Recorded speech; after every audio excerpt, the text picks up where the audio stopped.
muutamalla sanalla vielä tästä Minna-palkinnosta ja sen jälkeen julistetaan nämä palkinnon saajat ja perustelut heidän palkinnoilleensa. Mutta Minna-palkinto jaetaan siis nyt 4. kertaa. Naisliitto, Suomalainen Naisliitto ja Hilja Vilkenmaan säätiö perusti tämän jaettavaksi naisille, jotka Minna Canthin tavoin vaikuttavat eriarvoisuuden vähentämiseen ja edistävät tasa-arvoa teoillaan, puheillaan, aloitteillaan, kirjoituksillaan tai taiteellaan. Ja tämähän oikeastaan niin kuin tämä Fredrika tässä Petterov niin hyvin olisi samoilla linjoilla. Valintaperusteet tänä vuonna 2025 ensinnäkin teoilla, toiminnailla, aikaansaannoksella, tapahtumalla tai esimerkeillä tulee olla yhteiskunnallista merkitystä ja vaikuttavuutta. Lisäksi sen tulee liittyä Suomalaisen Naisliiton strategiaan, joka on siis uusittu tänä vuonna vuodelle 2025-2029, edistää naisen elämää ja asemaa naisen elämänkaaren kaikissa tai jossakin vaiheessa tasa-arvon ja yhdenvertaisuuden toteuttamiseksi. Meillä on ollut palkintoryhmä, jossa on ollut 3 Naisliiton ja 2 Hilja Vilkenmaan säätiön edustajaa. Tätä ryhmää veti Marjatta Björknes, joka ei valitettavasti nyt tänään ole paikalla, mutta sitten jäsenistä Kukka Lehmusvirta on tuolla paikalla. Sä voisit sieltä heiluttaa, no sä oot jo heilutellut, mutta vielä uudelleen. Anneli Mäkinen ei ole myöskään paikalla. Kunila Pluteen ei myöskään ole paikalla, mutta Eva Tervonen on paikalla. Eli he on niin tehnyt tämän varsinaisen työn ja me sitten Marja-Riitan kanssa ikään kuin puheenjohtajina saadaan täällä kuitata tämä niin kunniakohta tässä. Mutta he on tehnyt varsinaisen työn ja me ollaan vaan hallituksissa se hyväksytty. Mutta nyt mä haluan kutsua tänne eteen tämän vuoden Minna-palkinnon saajat, apulaisprofessori Hanna Ylöstalo ja toimittaja Salla Paajanen. Olkaa hyvä.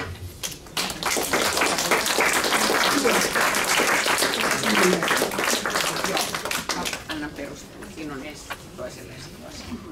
Joo. No niin, tervetuloa tänne eteen. Että täällä oli uusiakin kasvoja. No, vähän ehkä arvasitte jotkut teistä, että ketkä täällä on palkinnon saajia. Eli ensimmäisenä Minna-palkinnon saajana apulaisprofessori Hanna Ylöstalo. Ja perustelut tälle työryhmä on antanut vastaavasti.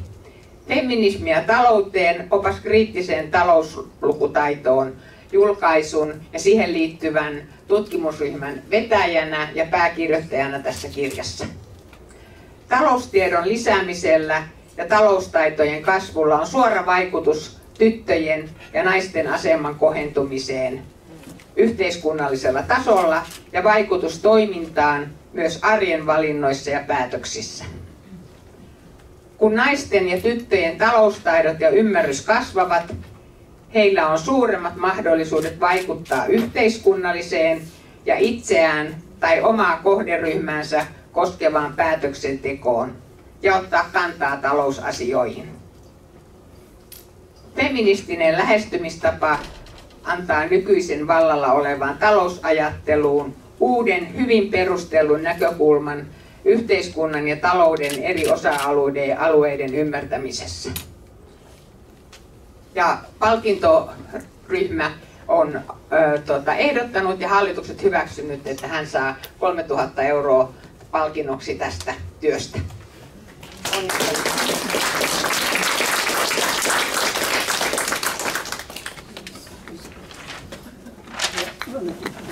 Täällä on vielä kukkaset tämmöisessä nestemäisessä muodossa, nestemäiset kukkaset. Kohta kuulette sitten, Hanna kertoo vähän enemmän omasta työstään. Ja toiseksi palkinnon saajaksi työryhmä on ehdottanut ja hallitukset hyväksyneet toimittaja Salla Paajanen, naisten vaihdevuodeoireiden tunnistaminen ja osaamisen vahvistaminen julkisessa terveydenhuollossa seuraavin perusteluin. Tutkimus ja hoito julkisessa terveydenhuollossa parantaisi suuren naisjoukon elämänlaatua, työelämän tasa-arvoa ja naisten yhdenvertaisuutta tavanomaisista naisten sairauksista kärsivien terveydenhuollon asiakkaiden kanssa. Vaikutukset näkyisivät laajasti työelämässä ja terveydenhuollon kustannuksissa. Ja palkintosumma 2000 €. Paljon onnea!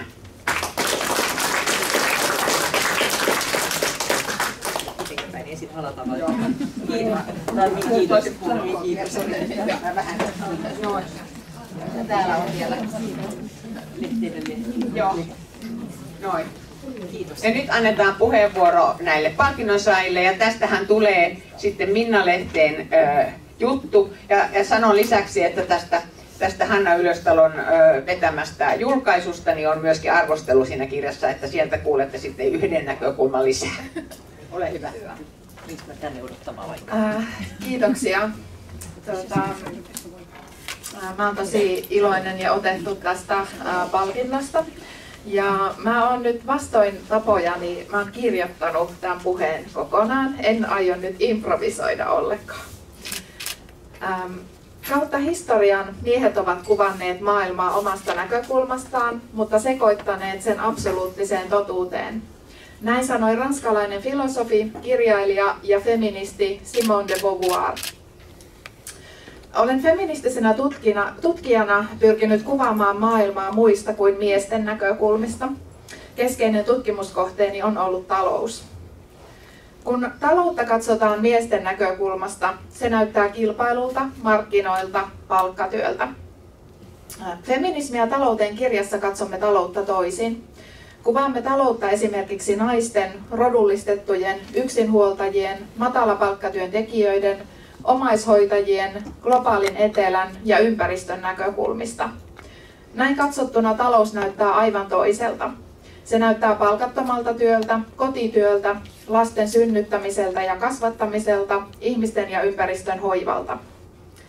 Feminististä tutkimusta tarvitaan laajentamaan maailman ja mahdollisen rajoja. Emme voi kamppailla epätasa-arvoa vastaan, jos emme tunne sen syntymisen mekanismeja. Emme myöskään voi kuvitella tasa-arvoisempia, sosiaalisesti ja ekologisesti kestävämpiä tulevaisuuksia, jos rajoitumme miehiseen kertomukseen.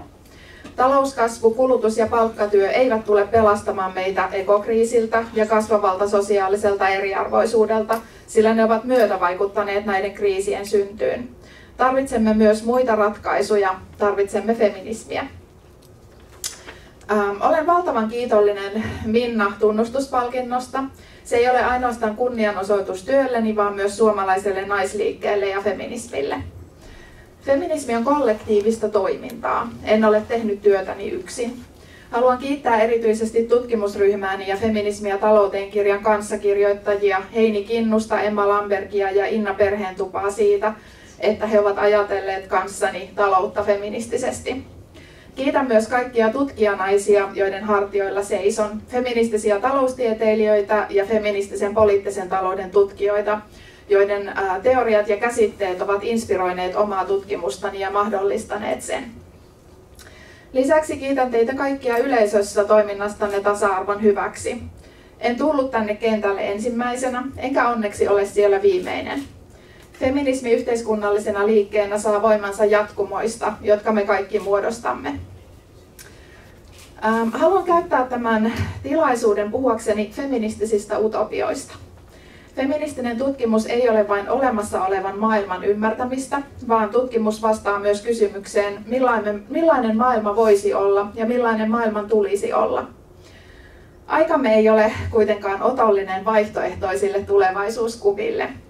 Talouspolitiikkaa leimaa vaihtoehdottomuus. Etenkin kansalaisille epämiellyttävät talouspoliittiset toimet, kuten sosiaaliturvan ja julkisten palvelujen leikkaukset tai työmarkkinaehtojen kiristäminen, esitetään vaihtoehdottomina ja välttämättöminä.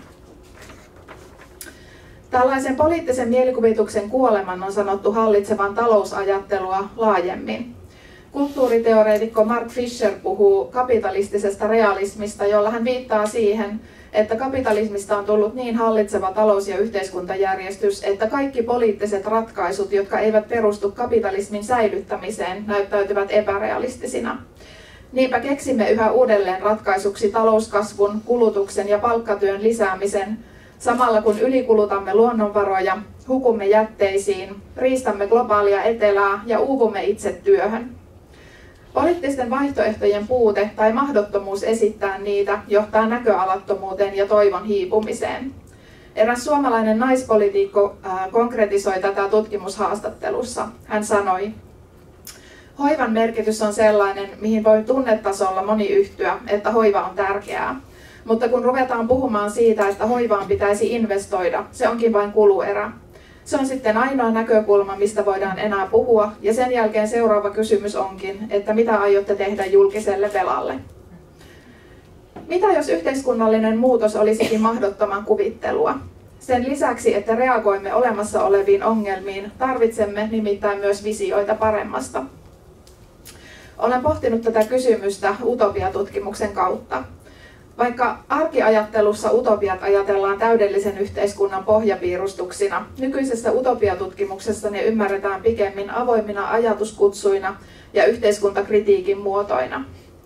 Utopiat ilmentävät halua ja pyrkimystä parempiin maailmoihin. Samalla ne auttavat näkemään puutteita nykyhetkessä ja toimivat yhteiskuntakritiikin muotoina. Utopiat ilmentävät Ne myös tarjoavat radikaalisti toisenlaisia vaihtoehtoja olemassa oleville yhteiskuntajärjestyksille. Esimerkiksi feminististen kansalaisaktivistien luoma visio hoivaavasta taloudesta, jossa ihmisten ja ympäristön hoivan ja huolenpidon tarpeet asetetaan talouspolitiikan keskiöön, on utopia. Mahdottoman kuvittelu on yhteiskunnallisen muutoksen edellytys. Kuten feministinen utopiatutkija Angelica Bammer on todennut, saadaksemme aikaan muutoksen, meidän täytyy pystyä kuvittelemaan se, mikä ei vielä ole mahdollista. Mahdottomasta voi myös tulla mahdollista. Naisten äänioikeus ja pohjoismainen hyvinvointivaltio esimerkiksi olivat oman aikansa utopioita. Utopiat ovat tärkeitä myös feminismille. Filosofi Amy Allen on esittänyt, että feminismi edellyttää sekä alistuksen mekanismien että vapautumisen ehtojen erittelyä. On ymmärrettävä olemassa olevan yhteiskunnan sukupuolittuneita valtarakenteita, mutta lisäksi täytyy olla visio paremmasta. En ota kantaa vision sisältöön juuri nyt. Paremman maailman ainekset eivät ole meille kaikille samanlaiset, ja siksi meillä voi olla monenlaisia visioita. Oleellista on antaa tilaa poliittiselle mielikuvitukselle ja radikaaleilta tuntuville vaihtoehdoille. Feminismi voi tarjota toivoa ja tulevaisuususkoa välillä toivottomalta tuntuvassa ajassamme, esittämällä vastakuvia olemassa oleville epäkohdille maailmassa sekä kurottumalla kohti parempia olemassaolon tapoja. Yhteiskunnallinen muutos edellyttää yhteiskunnallista unelmointia.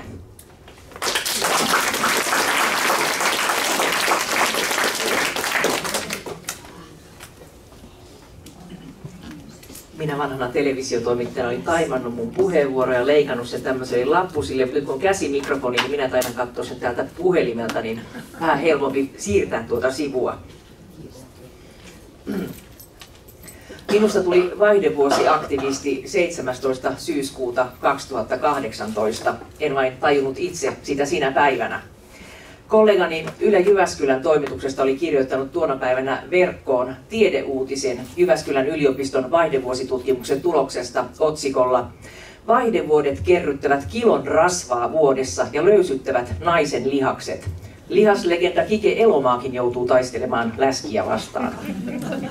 Jaoin tuon uutisjutun Facebookissa saatesanoin: "Estrogeeni. Vasta viime vuosina olen ymmärtänyt, miten hemmetin moneen asiaan se naisen kehossa ja mielessä vaikuttaa. Mulla hävisivät kummallisesti tulleet nivelkivut ja moni muu vaiva, kun lopulta pitkin hampain suostuin hormonikorvaushoitoihin. Pyrkele, tätä naisen elämää todettiin yhdessä apteekin farmaseuttitädin kanssa, kun tein ostoksia. En ymmärrä Madonnaa ja muita ikinuoria, itseäni vanhempia supernaisia, mitä kaikkea ne oikein vetävät." Yksi toimittajakollega osasi vastata mystisesti: "Kyllä ne vetävät.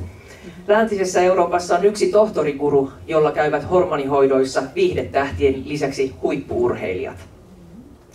Olin tuolloin kuukautta vaille 54-vuotias. Olin 41-vuotiaasta saakka kärsinyt erilaisista lisääntyneistä oireista, joita työterveyslääkärin lähetteillä olivat tutkineet lukuisat erikoislääkärit, ortopedeistä unitutkijoihin ja sydänlääkäreihin.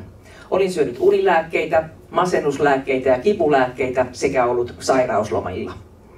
Minä, yliopistotutkinnon suorittanut journalisti, olin ihan yhtä pihalla naisen ikääntymisestä ja estrogeenihormonin vähenemisestä johtuvista oireista kuin minua tutkineet lääkäritkin. Kunnes törmäsin gynekologi Maija Kajanin haastatteluun vaihdevuosioireista ja osasin pyytää työterveyslääkäriltä lähetteen gynekologille. Sain gynekologilta laboratoriokokeiden jälkeen hormonikierukan ja estrogeenireseptin ja lähes 500 € laskun. Facebook-julkaisuni Kike Elomaan lihaksista, läskistä ja estrogeenistä kirvoittivat kaveripiirini naisilta lähes 400 kommenttia vaihdevuosien salakavalasta kiitoradasta kohti vanhuutta. Nuoremmat naiset janosivat tietoa siitä, mitä vaihdevuosi-ikäisenä oikein on odotettavissa, ja me estrogeenivajeen yllättämät jaoimme kokemuksiamme aulisti ja hirtehishuumorin kera. Avauduimme uniongelmista, kipeistä jalkapohjista, virtsankarkailusta, kuivista limakalvoista, hiusten ohenemisesta ja seksihalujen muutoksista. Miten lohdullista, että muillakin oli aivan vastaavanlaisia kokemuksia kuin itsellä. Mutta miten voi olla mahdollista, että naiset joutuvat hakemaan tietoa toisilta naisilta somekeskusteluissa ja vaihtamaan keskenään osaavien gynekologien nimiä kuin kiiltokuvia lapsena? Vaan kuinka moni nainen tohtii sijoittaa 500 € gynekologikäyntiin, jos rahan tarve on kipeämpi ruokakaupassa tai koko perheen lomakassassa? Kaikilla ei todellakaan ole varaa hakea hoitoa vaihdevuosioireisiinsa yksityiseltä puolelta, eikä kaikilla työikäisillä ole työterveyshuoltoa. Tai työpaikan työterveyssopimus ei kata gynekologikäyntejä. Tämä on yleistä esimerkiksi naisvaltaisella hoitoalalla.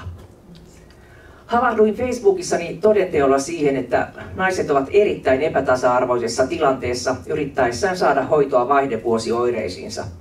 Liian monella oli kokemuksia siitä, että julkiselta puolelta ei apua saa, koska osaajia ei ole tai aikoja joutuu jonottamaan jopa kuukausia. Ja yksi lääkärikäynti ei riitä, jos hoitoa joutuu säätämään. Keskustelimme porukalla, että naiset tarvitsisivat vaihdevuosineuvolan. Onhan Suomessa ollut iän kaiken lastenneuvoloita, nuorisoneuvoloita, perheneuvoloita ja äitiysneuvoloita. Kansalaisaloitteen idea vaihdevuosien osaamiskeskusten saamisesta julkiseen terveydenhuoltoon tuli tamperelaiselta gynekologi Maija Kajanilta. Olimme tutustuneet, kun minusta alkoi tulla yhä kuuluvampi ja näkyvämpi vaihdevuosiaktivisti. Maija Kajan siis pyysi minut kansalaisaloitteen mukaan toiseksi vireillepanijaksi. Oli selvää, että ammattitoimittajana minä otin vastuun aloitteestamme viestinnän osalta, sillä olinhan jo vuosien ajan laittanut itseni peliin lehti- ja televisiohaastatteluissa. Olin antanut vaihdevuosille kasvot. Oikeusministeriön sivujen äärellä ymmärsimme, että me kaksi emme riittäneet kansalaisaloitteen vireillepanijoiksi. Nopeilla puhelinsoitoilla saimme mukaan Turun yliopiston synnytys- ja naistentautiopin professori Päivi Polon, viestintäkouluttaja ja yrittäjä Pauliina Mäkelän, käsikirjoittaja-ohjaaja Johanna Vuoksenmaan ja omista vaikeista andropausioireistaan julkisuudessa kertoneen toimittaja Kyösti Pärssisen. Olimme Maija Kajanin kanssa molemmat tahoillamme jo aiemmin puhuneet julkisuudessa vaihdevuosineuvoloiden tarpeesta. Lähes 400 kommentin Facebook-keskustelustani valaistuneena olin ideoinut silloiselle työnantajalleni Ylelle television asiaohjelmasarjaa ja ohjelmaan liittyvää informatiivista nettisivustoa. Kuvittelin sen olevan oivaa julkista palvelua. Maija puolestaan teki Tampereella kaupunginvaltuutettuna toimiessaan vuonna 2019 valtuustoaloitteen vaihdevuosipoliklinikan perustamisesta julkisen perusterveydenhuollon palveluna. Se ei mennyt läpi, kuten ei minun ohjelmaideanikaan. Kohderyhmä oli nuorta yleisöllä havitelleelle Ylen asiaohjelmistolle väärä, liian iäkäs. Mutta Maijalla oli takaiskujemme jälkeen idea hieman erilaisesta ohjelmasarjasta. Siispä yhytin hänet ja Facebook-kaverini, tamperelaisen ohjaaja-käsikirjoittaja Johanna Vuoksenmaan. Heidän kohtaamisensa seurauksena Yle esittää jo toista kautta draamasarjaa Hormonit. Siitä syystä Johanna Vuoksenmaa oli mukana meidän kansalaisaloitteemme vireillepanijoissa. Jo pelkästään Suomen työllisyystavoitteiden ja työelämässä pitkään jaksamisen kannalta olisi erittäin tärkeää, että kaikki työikäiset naiset voivat ja jaksavat hyvin. Kun vaihdevuosi-ikäinen saa ajoissa apua estrogeenituotannon hiipumiseen, sairauspoissaolot voivat vähentyä ja työurat pidentyä. Kyse on 500 000 työssäkäyvän suomalaisnaisen hyvinvoinnista. Esimerkiksi kunta-alalla naisten osuus työntekijöistä voi olla paikoin jopa 80%. Limingassa naisten osuus on jo yli 80%. Siellä on havahduttu siihen, että viime vuosina kaikilla ammattialoilla ja kaikissa ikäryhmissä sairauspoissaolot ovat olleet kasvussa ja sairauspoissaolot ovat yleisempiä naisilla kuin miehillä. Naistyypilliset oireet kunta-alan työntekijöiden poissaolojen syynä ovat muuten alkaneet kiinnostaa jo työterveyslaitostakin. Puolet väestöstähän tulee kokemaan menopausin, mutta vaihdevuosien vaikutusta työelämään on tutkittu vain niukasti. Mutta vaihdevuosioireethan eivät pääty eläkeiän koittaessa. Kyse ei siis ole pelkästään työikäisten naisten terveyspulmasta, sillä estrogeenivajeen aiheuttamat oireet saattavat kestää naisen loppuiän. Osataanko vaikkapa vanhustenhoidossa suhtautua iäkkäiden naisten pissatulehduskierteisiin estrogeenin vähenemisen aiheuttamana ongelmana, jota voitaisiin hoitaa paikallisvalmisteilla? Ja tästä meidän kansalaisaloitteen kohtalosta. Kampanjointimme koki matkan varrella monia takaiskuja. Oikeusministeriön kansalaisaloitepalvelun verkkosivut hidastelivat ja kaatuivat muutamaan kertaan, varsinkin kun oli esiintynyt televisiossa ja saatiin hirveän hyvä piikki sitten sinne allekirjoituksiin. Sähköistä allekirjoitusta pankkitunnusten kanssa yrittäneet raportoivat ongelmista myös tunnistautumisen yhteydessä. Kaiken lisäksi Meta heittäytyi mahdottomaksi ja alkoi poistaa Facebookista kansalaisaloitteeseen liittyviä päivityksiä roskasisältönä. Myöhemmin Center for Intimacy Justice-järjestön kansainvälinen raportti paljasti, että suuret digialustat sensuroivat nykyisin seksuaali- ja lisääntymisterveyteen liittyviä sisältöjä, ja vaihdevuositietous kuuluu näihin aiheisiin. Saimme kansalaisaloitteellamme kokoon määräajassa hieman yli puolet tarvittavista 50 000 kannatusilmoituksesta, 26 130. Määrä on suuri, vaikkei se ollut riittävä lakialoitteelle, mutta suuri kiitos kaikille allekirjoittaneille. Olimme halunneet, että aloitteemme vaihdevuosineuvoloista olisi vauhdittanut hoidon tasa-arvoista järjestämistä julkisessa terveydenhuollossa. Naisten hyvinvoinnin lisäämisen lisäksi tähtäsimme terveydenhoitokulujen säästöihin, oikea-aikaiseen hoitoon ja kalliiksi käyvien väärien tutkimusten välttämiseen. Kansalaisaloitteen viesti kuitenkin sentään meni eduskuntaan, vaikkei aloitteemme edennyt lainvalmisteluun. Eduskunnassa tehtiin naistenpäivänä 2024 kirjallinen kysymys kustannustehokkuuden lisäämisestä julkisessa terveydenhuollossa vaihdevuosioireiden tunnistamista ja hoitoa kehittämällä. Kansanedustajan kirjallisen kysymyksen sisältö oli lainattu tuosta meidän kansalaisaloitteen tekstistä. Entä sitten tulevaisuus? Olisiko uudelle kansalaisaloitteelle tarvetta? Saa nähdä. Hallitusohjelmaan sisältyy yhä historiallinen tavoite edistää vaihdevuosioireiden tunnistamista ja hyvää hoitoa työterveyshuollossa. Kirjauksen vinouma on saatettu etenkin naispäättäjien tietoon. 2 viikkoa sitten julkistettiin vaihdevuosioireiden käypähoitosuositukset. Lopulta yli 2 vuoden työn jälkeen, siihen saakka Suomessa ei ole ollut todellakaan vaihdevuosien käypähoitosuosituksia. Suomalaisen lääkäriseura Duodecimin suositukset toimivat lääkärin ja muun terveydenhuollon ammattilaisten päätöksenteon tukena hoitopäätöksiä tehtäessä.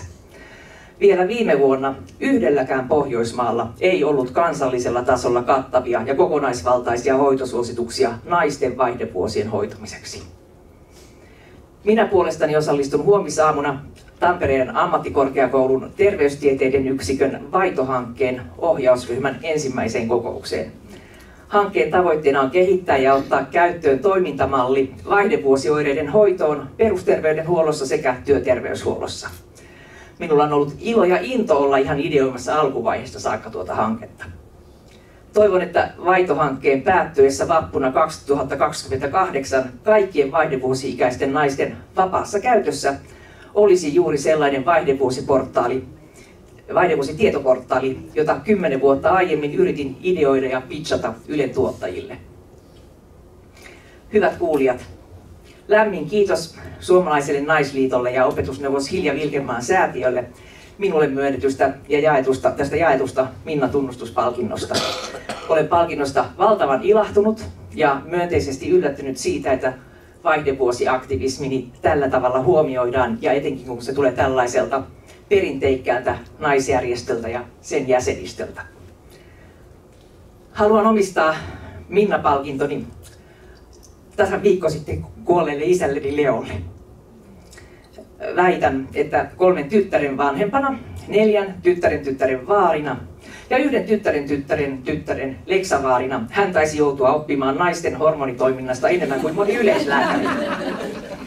Leo Paajanen oli maaliskuussa 1973 Kuusankosken aluesairaalassa ensimmäinen isä, joka oli mukana synnytyksessä. Hän oli myös ensimmäisiä allekirjoittajia vanhimman tyttärensä virittämässä kansalaisaloitteessa. Kuten Maija Kajan aina sanoo, kun naiset hymyilevät, koko kylä kukkii. Isäni ymmärsi naisten terveyden ja hyvinvoinnin merkityksen kokemusperäisesti omassa perhepiirissä. Onnittelut myös toiselle palkitulle Hanna Ylöstalolle. Onpas mukavaa, että saa jakaa palkinnon toisen tamperelaisen kanssa.